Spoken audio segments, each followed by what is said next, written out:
History, a blueprint. That's informal webinar's topic for today. Joining us from Kottayam, Kerala, 3,000 kilometers from Chandigarh, our speaker for today is a highly decorated officer of Indian Army. Please welcome Major General Jacob Tharakan Chako, an alumni of Sainik School, Kazakuttam. Major General Chako, during his illustrious service in Indian Army, served on key posts like Commanding Officer of Mountain Division, Ordnance Unit at Jammu and Kashmir, Commanding Officer of Training Battalion, AOC Center, Sikandrabad, Deputy Commandant and Chief Instructor, AOC Training Center, Sikandrabad, Brigadier Ordnance Services at South Western Region, President Cantonment Board, Mathura, Deputy Director General Ordnance Services at New Delhi, Colonel Commandant Mentor, Army Ordnance Corps at New Delhi, and after 36 years of illustrious service, he retired as Major General in the year 2017. During his service, Major General Chako was awarded with Commendation of the Vice Chief of Army in October 2007. He was twice awarded with Commendation of Chief of Army Staff in January 2014 and in January 2015. In recognition of exemplary services of the highest order, Major General Chako was awarded with Sena Medal in January 2018. He also remained chairman of Paralympic Rehabilitation Center while he was posted at Major General at Chandi Mandir Western Command. Major General Chako is now a member of State Managing Committee Amalgamated Funds at Government of Kerala. Friends, Major General Chako is not new to law and lawyers. He was chairman of prestigious Army Institute of Law, Mohali, currently ranked 14th in the country. I will not disappoint you by not giving an informal introduction as well. Friends, Major General Chako, apart from appreciating and having absolute control over his mother tongue Malayalam, has absolute authority of 3 more languages, Hindi, English, and German. He is an author and has a blog to his credit named Jacob's Horizon. He's also a very popular palmist, and I'm a testimony to that. On 10th of July 2020, after discussing with my friends and team members, I sent a request to Major General J.T. Chako at 11:18 p.m. at night, asking him to address us. Next day, I wake up to a message which was sent to me by Major General Chako at 4:10 a.m. Who better can talk to us about how to create a history? Over to Major General Chako. Thank you, Karan. Good evening, ladies and gentlemen. It is indeed a great honor and a matter of prestige that I am able to share this platform. Can you hear me? Can you hear me? Yes, sir, you are audible. Yes, sir, you are audible. Okay. It's in fact a great honor for me to share my knowledge or my little time with this prestigious or distinguished people. Karan, I must thank you personally for giving me this beautiful opportunity. I must also thank Nilesh and the team for having made this possible. Having said that, when Karan spoke to me about giving a talk to you, he was always as nice to me as possible. He said, sir, you can speak to me on any subject that you want. He said, you can take any article of yours on the blog, speak to us on that, or any article that you wrote in the papers, you can speak to us on that. But I thought, when I'm speaking to such a powerful audience, I must share my heart, some thoughts which have been troubling me over the last 1 or 2 months. And what better forum could be than this forum, predominantly populated by lawyers of repute. I also have some very close friends, mentors, seniors, who have been my well-wishers and who keep promoting me and encouraging me. Thank you all for joining in. The topic that I chose today was creating history, a blueprint. If you see on your screen there are about 7 names. On the left, you find 5 names all in the same color. You would immediately make out they were all heads of state or presidents of the United States of America. On the right, you will find 2 names in red, Mikhail Gorbachev and Nelson Rolihlahla Mandela. Yes, they all are heads of state, and they defined the world order when they were in power.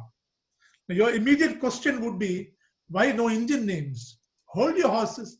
There are 8 Indian names too. Some of them our daily names, some we don't know much, but these 8 people out of 1 million who defined India's destiny, I picked up for a very specific reason. Yes, they all are freedom fighters, but there is something more to all these 15 people that I take together. There are 15 people who influence humanity. And interestingly, what is common amongst all of them? They all are lawyers. Each one of these 15 are lawyers. If you see world history, there are so many lawyers who have been heads of state. But I would like to take these 3 names as people, as institutions who redefine justice, who redefine the right and wrong. To the left, you find Abraham Lincoln, who with his proclamation of emancipation declared the world as one of human beings and no slaves and masters.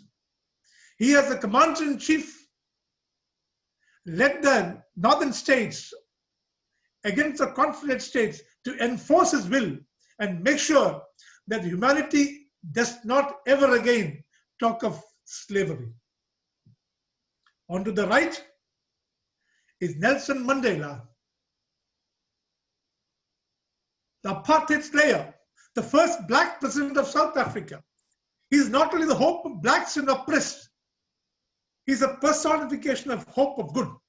No wonder he holds the Nobel and Bharat Ratna. But sandwiched between the two is my idol, Mohandas Karamchand Gandhi, जिनका 2 कर्म भूमि थे. He had 2 कर्म भूमि, one in South Africa, one in India. A poor speaker, a poor orator, father of Satyagraha. He is the person by deeds and action led us to freedom from foreign rule. He was truly the leader of masses. Ladies and gentlemen, upon hearing the news of his death, people all over the world, regardless of nation, color, creed, religion, wept. For he represented the goodness in human being. He in fact personified goodness. There was never a man like him ever before. And there has never been a man ever after till today. Those who loved him, those who hated him, those who cried for him, most of them never met him. They only heard of him. He was so powerful that he could touch humanity as nobody else could. Even today, he's a very powerful presence in everyday life. Ladies and gentlemen, even the assassin before killing him almost bent down to touch his feet. That was the power of a man. Why have I said this? In modern life, if you have to consider the dignity of human being, the dignity of human existence, one has to understand the realms of justice. Justice for a lawyer could be anything. Justice for a planner, justice for humanity could be economic justice, social justice, any type of justice. But justice, whatever it could be, have just 2 parts. The truth and nothing but absolute truth, and the necessity of being heard. All students of and proponents of law would have heard the story of Murderous Mary, a beautiful, elegant cow elephant who was the star of the circus called Sparkstokers. on the 12th of September 1916, after giving a mega show while walking out, picked up a rind of a watermelon and her handler poked her from behind. She, in anger, took him and threw him and killed him. The crowd, the mob, chanted, "Murder, murderous Mary should be killed." And the next day, in a public trial, in mob fury, this poor animal was put to death, hanged to death by 2 cranes. Why did I bring this? In the world of educated people, we are supposed to be the best form of animal existence. And we have a justice system on paper. But when it comes to mob, when it comes to emotions, the truth, the absolute truth is always forgotten. That is where I want to bring the 2 strong pillars of a society. According to me, no other profession can be as far-reaching as a teaching profession or a lawyer's profession. Now the question arises, who is a teacher? Who is a lawyer? Mata, Pita, Guru, Brahma is not said without reason. Anybody who can impart knowledge, anybody who can impart the knowledge between right and wrong, truth and falsehood, is a teacher. And who confirms what is right and what is wrong is a lawyer. For a value system of a society to be defined between wrong and right, you need a lawyer. And lawyers don't have to wear black coats. There is a teacher, there is a lawyer in each one of us. Only when that is awakened can a society full of value systems can be crafted, can be engineered. That is why I believe lawyers and teachers are the sentinels to integrity and well-being of a society.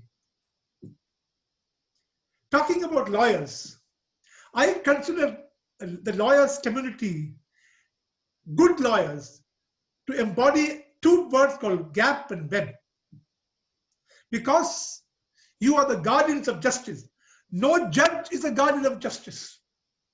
The true guardians of justice, the guardianship rests with lawyers because they are the access and means to justice, provided they decide to choose their pursuit of victory for truth or for crime. That is where they put the web. If you have the wisdom to differentiate between the right and wrong and can develop the wherewithal to pursue right over wrong and know the difference between equity of law, equity of justice and equality of justice, ladies and gentlemen, you are the beacon of hope for justice. You become the doorway to the underprivileged in the society. You become the hope of the oppressed. That is where Mahatma's creation starts. The day a lawyer knows that he is the guardian of justice, he understands that he is the access and means to justice, and he has decided that he is in pursuit of victory, truth, victory, then the creation of a Mahatma has commenced. How does a Mahatma come along? Every Mahatma is embodied by his or her unflinching belief in victory of truth. There cannot be relative truth. There cannot be differential truth. There cannot be conditional truth. There can be only absolute truth. And in every human being, however awakened or however under noticed, however downtrodden, however rich he may be, there is something good in every human being. As a Mahatma, you have to develop the unshakable faith in good in every being. Ladies and gentlemen, today is the world of instant retribution. Everybody wants to have instant justice. Everybody wants to know what happened and how we can give into retribution to those we think are responsible. It is the time to pursue ahimsa and satyagraha. Satyagraha is nothing but pursuit of the absolute truth. Satya ko agraha karne wala is satyagrahi. Most of us preach. Most of us given to preaching. We listen to preachers. But when it comes to practice, it is a different ballgame. If there's one person in the world who has first practiced and then preached, literally every step of his, there's a man called Mohandas Karamchand Gandhi, who indulged in so much of non-indulgence, who indulged in so much of minimalism. In fact, if you read his history, if you read about him, the harshest he has been to is his own self. A pure proponent of Nishkam Karma, that is when a normal mortal like Mohandas Karamchand Gandhi turned out to be a Mahatma. Ladies and gentlemen, is there a synonym? Is there another word? And in any language, any culture which can resonate with the word Gandhian? There's just one unique word called Gandhian. I am a Gandhian, he is a Gandhian, he is a famous Gandhian. There is no famous Nehruvian or famous Lingonian. Just one person in the world that people want to emulate is Gandhi. When somebody asked him, how are you able to manage this? He said, how can you believe in a moral precept and not live in it? Everything he said, everything he wanted, he first did to himself. Everything he wanted others to do, he first did himself. The famous quote when Gokhale said, Gandhi has in him a marvelous spiritual power to turn ordinary men around him into heroes and martyrs, was not without reason. He even said, in Gandhi's presence, one is ashamed to do anything unworthy. Why have I said this? Mahatma Gandhi, in his own word, had said, to believe what has not occurred in history will not occur at all is to disbelieve, to argue disbelief in the dignity of man. The world is not satisfied with one Mahatma. Mahatma was not once in the world's history. I want you to ask yourself, can there be another Mahatma? Is it time for another Mahatma to come into India? When India is being divided on many aspects, when man is against man on belief, on his ideologies, ladies and gentlemen, it is time for another Mahatma to intervene. Now the question is there a Mahatma amongst us? Is there a Mahatma amongst all of us who are talking and listening? That is the question I want to ask. The path of a Mahatma is not easy. In the making of a Mahatma, there are only two things. We always ask, a Mahatma should have a cause. You can't just get up in the morning and say, I'm a Mahatma. There should be a cause. Ladies and gentlemen, there are hundreds and hundreds of causes around each one of us. Every day you look around, you can find not one, you can find many causes. You only have to open your eyes. Causes don't come to you by choice, by chance. You have to choose a cause. Once you have chosen a cause, then comes the value systems. The basic problem with all of us that we choose comfort over truth. The day we decide to choose between truth over comfort, you have made the first step. When we do this, there will be compulsions, there will be compromises, There have to be contradictions. That is how a belief system gets evolved. On the other side, when you are able to reserve the right to differ with one's own belief, change it every time you feel so, and you believe that the means to the end is as good or more important to me, then you as a person are on the path of being a Mahatma. Once you're on a path of becoming a Mahatma, then you reach yourself to a place where you decide what are the non-negotiables. That is what will set you apart from others. We all have right and wrong. What may be right for us may not be right for others. What is wrong for others, we think it's okay for us. All of us do it. Every day we do it. But the day you decide that right and wrong that I see or I consider is universally applicable as much to others as to me, and you can put yourself to the litmus test of temptation and adversities, then, ladies and gentlemen, we, each one of us, hone the courage of conviction. That is what finally moves into the value system. Everybody makes promise. Everybody makes promise.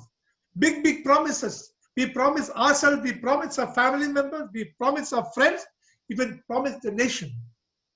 But when it comes to practice, it fails the first test of practicality. If you pass all this and become an embodiment of non-negotiables, you are well on to the path of being a Mahatma. Then it is time to internalize non-negotiables. How do we do it? Each one has a domain knowledge. Each one has a domain expertise. And there is an associated knowledge around it. Through reading and writing and sharing and sounding, adding a dose of spirituality to your knowledge base. If you can preach and practice and preach, you refine yourself. Your routine as an individual, as an evolving Mahatma gets into place. Ladies and gentlemen, there is always a doubt of distinguishing between religion and spirituality. Religion has got nothing to do with spirituality. Understanding your inner being, understanding your inner self, your true self is what is about spirituality. Once your knowledge has been cautioned with spirituality, you tend to refine your ideas. Test it every time against temptations, adversities. You affirm your ideals. That is when you have internalized your non-negotiables. Now the question that we all ask is, change is very difficult. How do I change? How can I become Mahatma? It's very, very difficult. No, it is not. Those of us, we all believe in return on investment. All of us like to put some money in FD and look how much interest it's come. All of us put money in stock exchange and see how much it has given us dividends. Ladies and gentlemen, put 100 grams of your goodness in any one field, and decide to improve it by 1% on a daily basis. Any of your good qualities, you decide to improve it by 1% a day. In 1 month, you would have made 36% progress. That means return on investment in 1 month is 36%. In a quarter, in 3 months, you would have made a huge dividend of 147%. And in 6 months, you would have taken 511% of your returns. And can you believe it? You decide to improve your goodness, your good quality by 1% every day. By end of the year, you'll be like a shining crystal, like a star in the sky, How much is your return on investment? 1,44,086% is your returns. Which investment in the world can give you this return? And look on the other side. If you decide to dump your goodness, if you decide to not do anything good, it will take 1 year of death existence. Existence are dead to come to zero. Yet there will be something left. So even if you try hard to take away your goodness from you, however hard you try to remove your goodness, there always remains some goodness in you. That is what I wanted to say, that every person is an embodiment of good. It's only that we need to find that goodness. Every person includes each one of us. Look into the mirror and you'll find a good human being standing there. Put that 1% every day into the kitty of that person you see in the mirror. Every morning. Reap at the end of the year 1,44,086% of returns. There's a little story I wanted to share with you. There was there's a very good farmer. Like most farmers in India are, they actually don't know what happens. As he was sowing the seed, some fell onto the roadside, some fell on the rocky places, some fell amongst the thorns, and some on good soil. Those which fell along the roadside were picked up by birds. These are those virtues that we hear and we just put it somewhere and it is forgotten the first possible moment. Those little seeds that fall onto the rocky places, they're quick to sprout, though there's a lot of heat. It comes out. But because of the ground is not so good, roots remain weak. Sun kills it. This is what happens to most of us. We hear some good thing, think we'll do it. But the moment sun comes out, the first opposition, the first confrontation, it just goes away. And those seeds among the thorns, they grow up strong because there is shade, but as it comes up, the thorns crush it. It chokes it. It happens with all of us. We may carry on with our belief. We may carry on with our value system, but under pressure, under opposition, when confronted, these die. They're choked. But those 1, 2, 3, 30, 40 seeds which fall onto the good lands, good soil, which are cared for, which are mended, which are watered, which are manured and nurtured, they grow, yield not 1, 7, 70, 700 times the yield. Unfortunately, most of us are ever hearing but never understanding. We are ever seeing but we don't perceive. We are ever wanting but we never persist. Ladies and gentlemen, the course of history was not decided by multitudes. No, crowd never made history. History was made by a few. History is the recorded path that the multitude took, led by a few. All these events don't empower the leader. It is the leader who dictates the course of history. Do you know those people who changed the course of history, they were also normal human beings like us. The difference was they willed themselves to steer history in the direction they wanted. Ladies and gentlemen, it is time to recognize the potential within us. Each one of us can be a Mahatma. Each one of us can define history. Each one of us can define humanity. Each one of us is standing at the threshold of defining a new history. We only have to will it. Creating history can't wait anymore. Creating history, my Lord, can't wait anymore. And my Lord, you shall make the blueprint. You will go back today by tomorrow morning, if any one of you can make a blueprint for changing the history, ladies and gentlemen, my life would have been considered successful. Thank you very much for listening to me. Thank you, sir. Thank you. It's such a pleasure and in fact a privilege to be hearing you. And I feel there could not have been a better way or a beautiful way to introspect ourselves as human beings as well as lawyers. What a beautiful way, sir. Thank you so much. Probably all of us would definitely benefit. And I can only assure you that we'll not let you down. We'll definitely try to improve some part of it. So as you said that even one of them improves, that's good. That's like you achieved something. So we all have achieved something after hearing you today, sir. Thank you so much. We'll now start with our question answer sessions, and it's open for questions. Anyone, I can only start itself. I had a question from the very beginning itself. So your very initial slides had shown one of the things that what do you choose, truth or client? Now my question would be, I don't differ with you that of course truth is something which must succeed and which must be there for effective justice, and as lawyers we definitely have that responsibility of providing justice and truth also.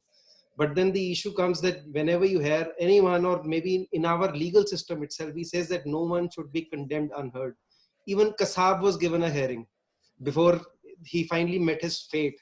Now, if so is true, someone will have to take up the case. Now, how do you end up dealing with the dilemma that whether to actually defend so-and-so or not, or how to go about it? This is a question that I expected.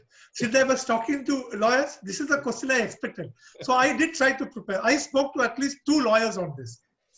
Now, if you read the book, Mahatma Gandhi's Lives and Times by Louis Fisher, there's a very interesting case that Mahatma Gandhi took.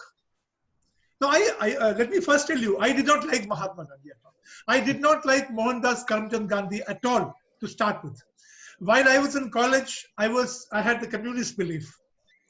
As I started growing up in life, I started reading. I understood that it is most difficult to actually look inside than look outside.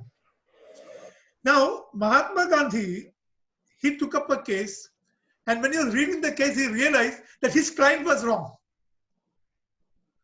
Now, he wanted to win the case, but his client was wrong. So he sat with the client. I'll come to your question, Kassab. He sat with the client and discussed the case, and then said, listen, partner, you are wrong. Now, it makes me difficult to argue a case. Can I go to the other party and settle it out of court? He said, okay, fine. Now, Mohandas Karamchand Gandhi, barrister or attorney at bar, or whatever is the term, I forget. He went to the other party, discussed with him, and takes out a compromise formula. The thing is that this guy had lost money, and he owes money to the other guy. Finally, they come to a decision that this guy will pay the money to this guy, or the other guy, the complainant, in small installment. And this foolish man didn't have that money also. Finally, Mohandas Karamchand Gandhi ended up paying some money on the other guy's behalf. Now, all lawyers will be looking at me and saying, no, we can't do that. You will go bankrupt. I accept you. Now, the thing is, there can be no dispute on the fact that truth remains absolute. There cannot be 2 ways. Now, every person, however bad or condemned or however accused he may be, till proved guilty, he remains accused, not convicted. So till that moment, he enjoys the status of an accused. But as a human being, as a person, I'm sure the moment you hear a case, you know in your heart of hearts who is lying, who is right, who is wrong. I always believe in the dictum, it is the crime that must be handled, not the criminal. Our justice system is about that. Redemption of a man, if possible, must be done. Now let me come to Kassab. Now if I say anything other than what was done to Kassab, 95 or 98% of India would call me anti-national. Some of you will send me a visa and a ticket to Pakistan. Now I'm told there is a choice between Pakistan and India. Sorry, Pakistan and China. So people can choose. But Kasab received the best possible legal support anywhere he could get. Absolutely. That is where the strength of our community, Bharatiya Sanskriti ka yahi to beauty hai. We have been talking of ahimsa. Imagine the British scorned, British laughed, British mocked Mahatma Gandhi. Why British? Our own people laughed at him. He said, "Ye to pagal ho gaya hai. How can such an empire be thrown out by ahimsa?" But ahimsa is much more difficult. Pursuit of truth is more difficult than pursuit of convenience. I agree with you. That is what the dilemma that you will all go through. But there is always a way out. To talk to the guy you think, if your party, if your client, you think is wrong, then there's always a way out for him to follow the path of justice. I will take you back one line to MBBS, Munna Bhai MBBS. If you remember that guy who was, or the second scene, where the builder was doing something, it is possible. It is not impossible. It is possible. I hope I have answered your query. Yes, sir. Absolutely. Thank you so much. But the dilemma will remain with you. It is yours purely. It is your burden. That's right. Of course, but we can at least work towards that. And the manner you've said, we can at least try to work on this. Whatever happens, that God would know, but we'll try to work this. There's anyone else for the questions? You can unmute yourself and proceed. Yes, Karan, you want to ask a question? Anyone else? Karan has asked me many questions of the 2 years plus he's asked me many questions. And Karan, you are free to say if I have, my practice was different from what I preached today. No, not at all, sir. Your practice was absolutely right. Rather, I remember arguing a matter for Army Institute of Law. We went to a senior counsel, and the senior counsel had some reservations about the matter. When we came back, I suggested another one with the normal course. However, sir, in the meeting room where we were having our discussion at AIL, discussed it like we are going for a war tomorrow, next morning. And he said, so this is how we'll do it and we'll win. So I was coming back, I was wondering that, sir, don't know, contesting a matter is a different thing, and managing a war is altogether a different thing. Here, things don't go, you plan this, that, so many things in my mind. But I remember it happened the way sir wanted it to happen in court also. So we've heard this on our tea table also, but we didn't know it is in reference to you. So Karan has always been talking very high about you, and in particular reference to this case. Thank you. I also remember. So anyone else, or I can go on for another questions. I have many, in fact. Yes, Padam. Yes. Padam, please go ahead. Sir, my question is a little different because today we are facing a pandemic, a global pandemic. And how do you think, though you told that you're not a reader of Mahatma as well, but still, by your huge experience, how would Mahatma Gandhi would have reacted to this situation, and how would have he led the country in this trying situation? Oh my God, this is the most toughest question I can think. But no, let me think loudly with you. 2-3 things Mahatma would have done. No, I have no political leanings, but I have very firm conviction what is right and wrong. Even in the TV discussion about Indo-China war, I was slightly off the track, and people didn't like it much, but the truth remains truth. The pandemic has not been truthfully addressed. Is my personal conviction. Pandemic has got two, three parts. First, let me take the social and medical part. Pandemic is here to stay.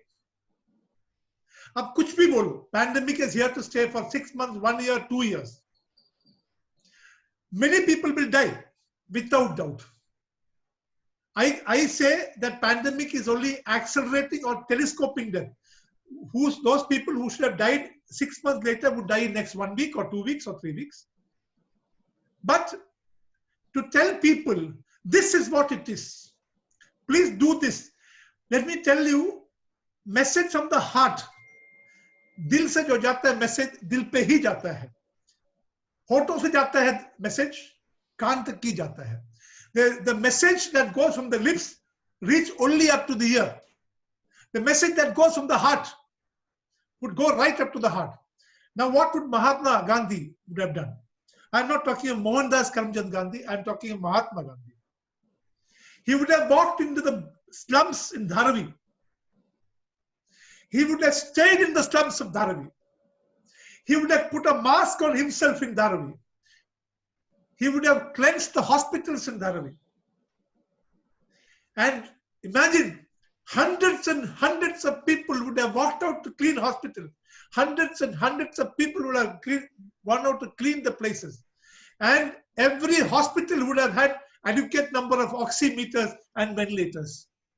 No man would have bought a look-alike oximeter and ventilator. Fraud ventilators would have never been purchased if Mahatma was there.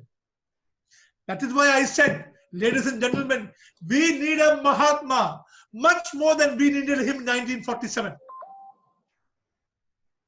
I hope I've answered your query. It was an impromptu question. I spoke it from my heart. Yes, it was. I'm sorry for that, but I thought it was a good occasion to ask you. Yes, thank you. Yes, Akhilesh, next, Akhilesh would ask a question. Akhilesh, you can unmute yourself, please. Vishalji, I hope I'm audible. Yes, you are. I can hear you. And you I don't know, the screen is full of handsome and beautiful people. That includes me too. Sir, I think the beauty lies in the eyes of the beholder rather than on the other side. Yes. So this is what I would say. So it's a very beautiful session. And mera jo question hai, that would be, I don't know whether it is relevant to the topic or not. I would just like to have your comment with regard to that, or the impact that there's a very beautiful book called Big Ego, Small Man. And these days, what we are seeing as a lawyer in litigation is also that that number of times it is always a false ego which is going on in the courts as well. As a lawyer also we feel so, but sometimes professionally you cannot say on the face of it.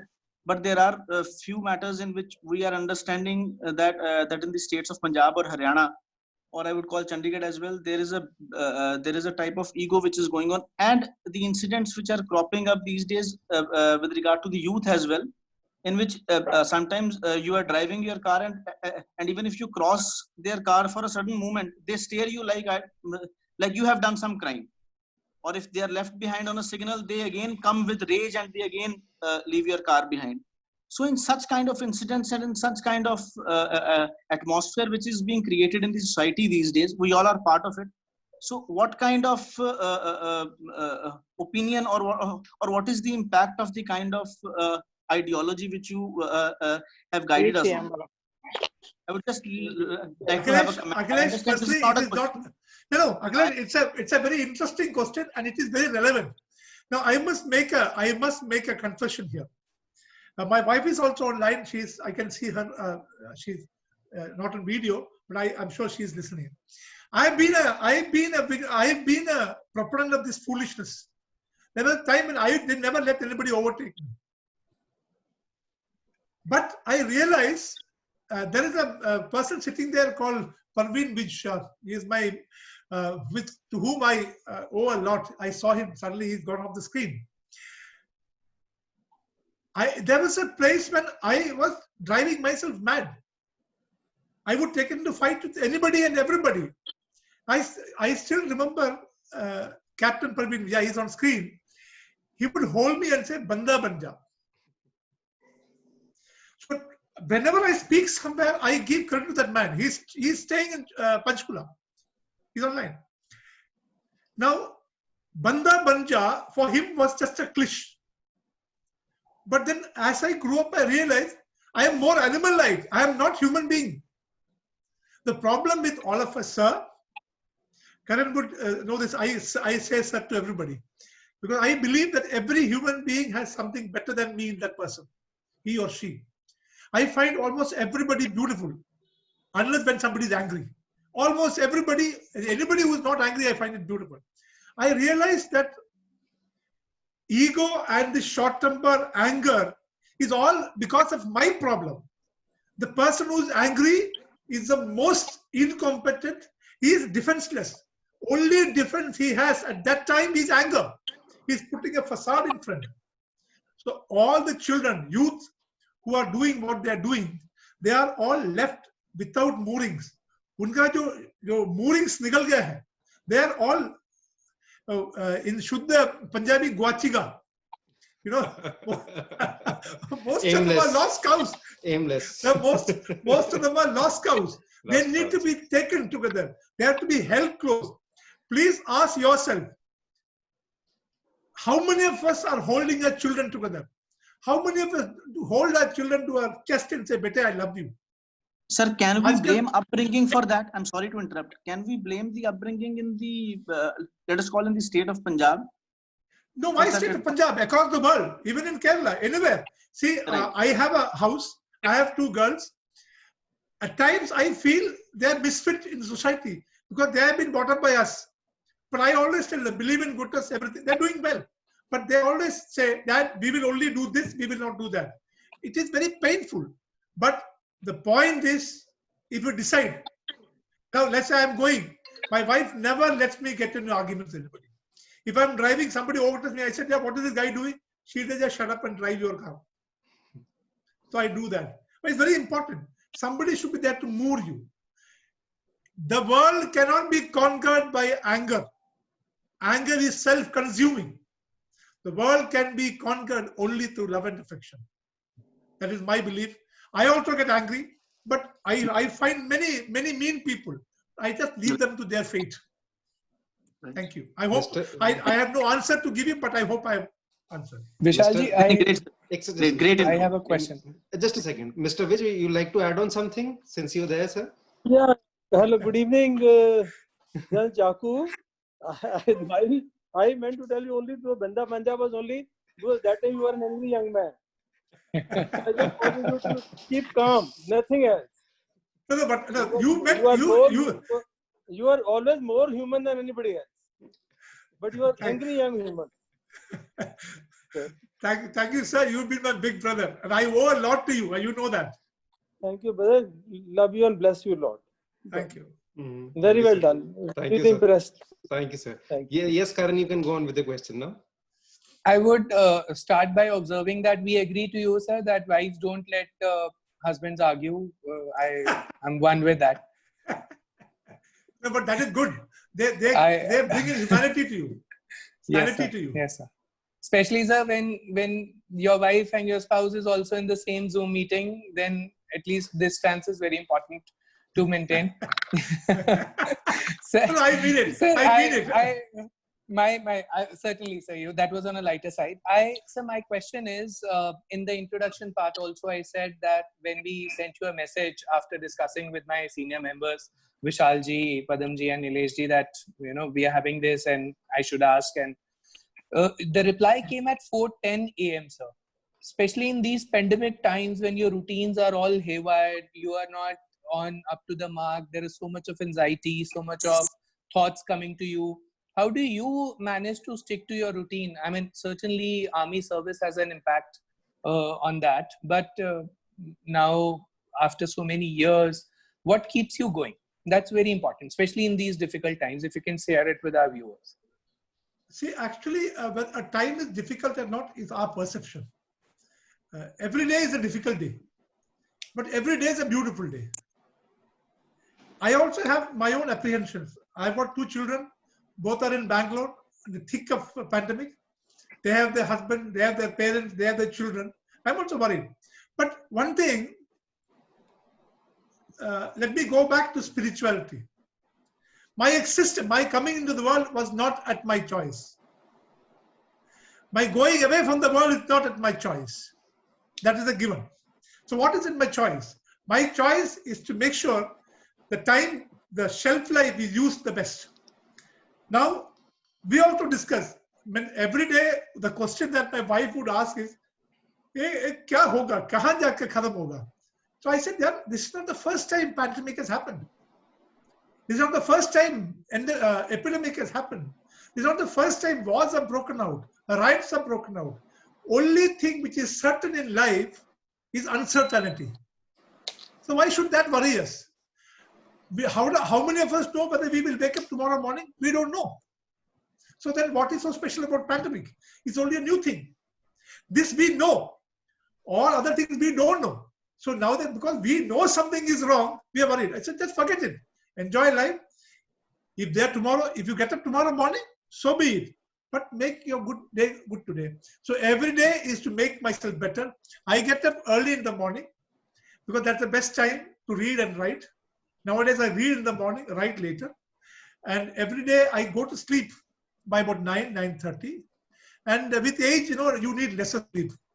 So that is maybe one reason. But I enjoy, there is no routine. I enjoy myself. And every day I'm looking for that 1% more. Every day I try to put 1% and see how much returns I can make. Finally, when I go, Karan, I am writing my will also. I return my will and I'm making my direction for my children. I want to go having shared my brain with people, my heart with people. I don't want to carry everything into the graveyard. I don't want it to be burned. What good is this if it is just to be burned? So I want to share what I have in my head, my heart, my thought, to as many people as possible. That is what I want to go empty. I hope I have answered your query. Yes. Next question is from Ma'am Rashmi Pandey. You can unmute yourself, ma'am.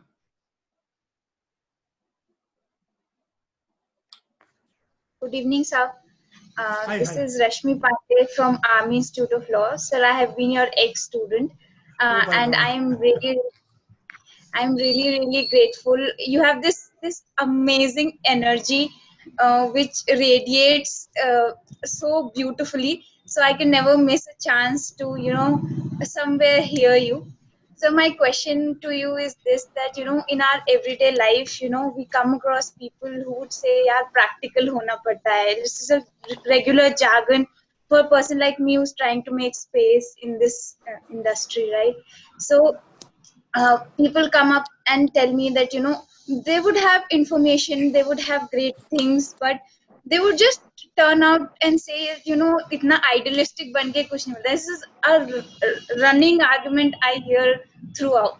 So sir, in those times when we start questioning ourselves that there is really no one who is understanding us, what should we think about? How should we keep our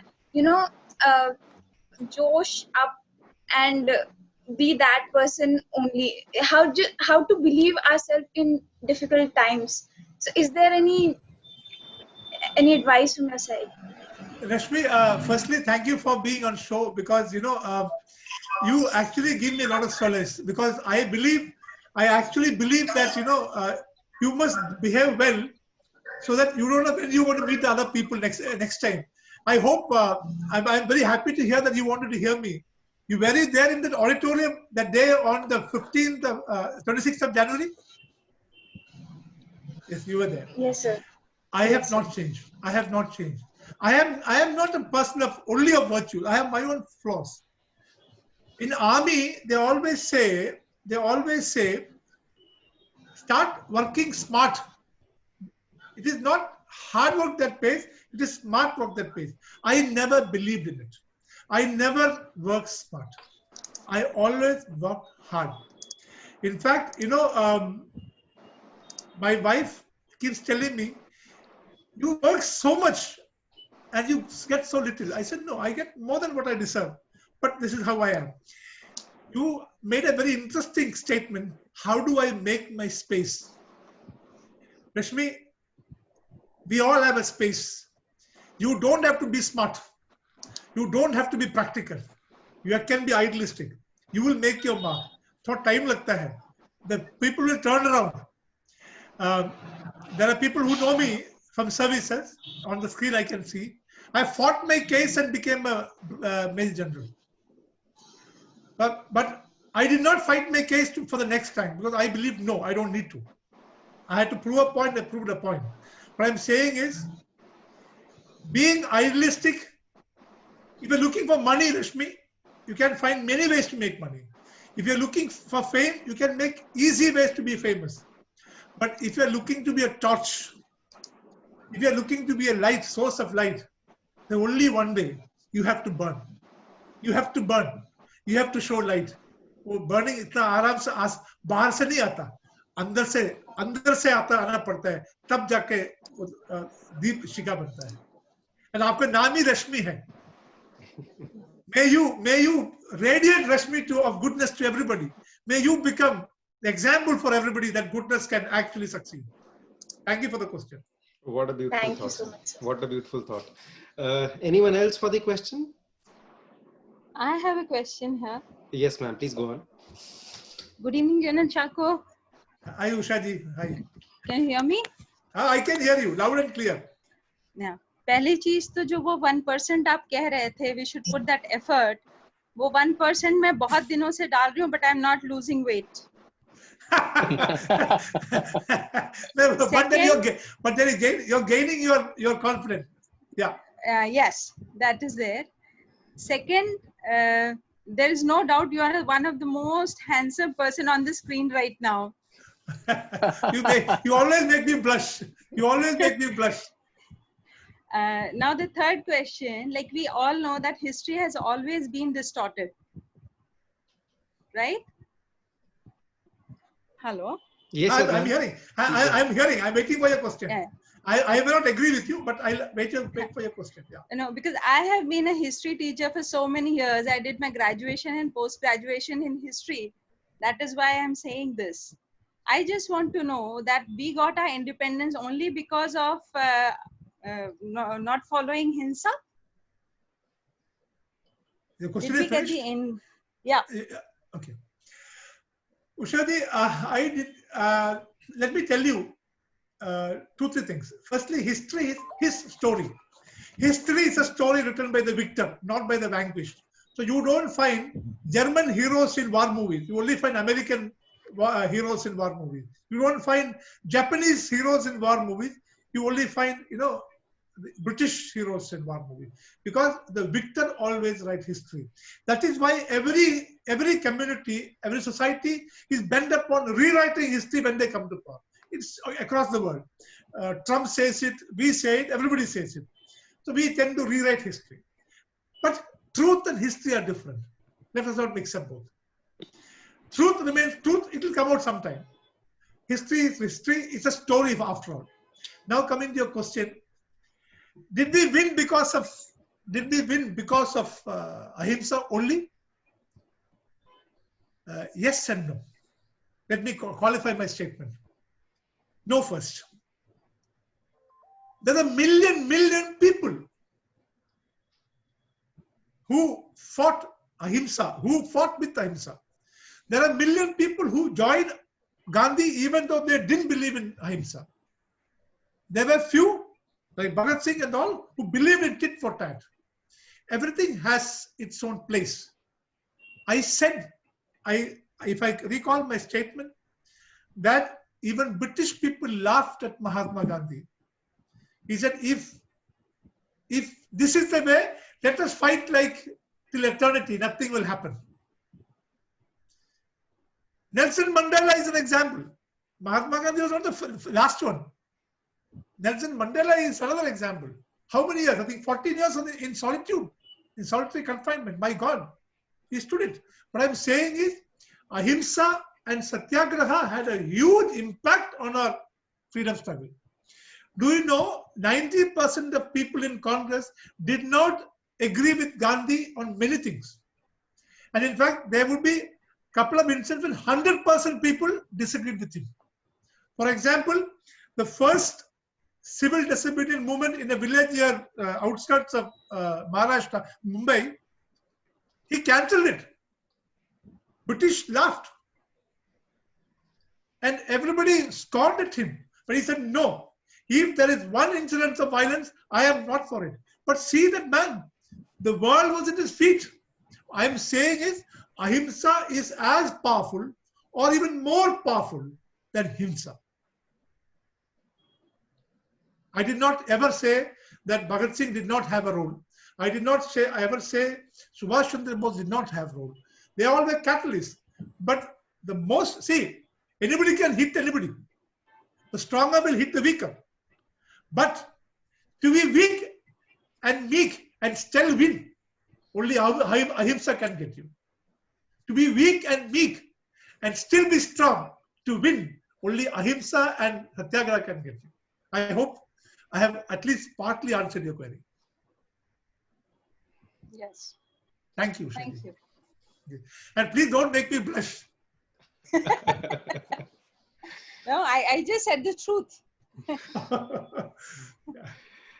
Thank you, sir. What a beautiful session it has been. I think it is time to conclude. I'll hand it over to Dr. Jyoti Sharma for the vote of thanks. Ma'am, please. You can unmute yourself.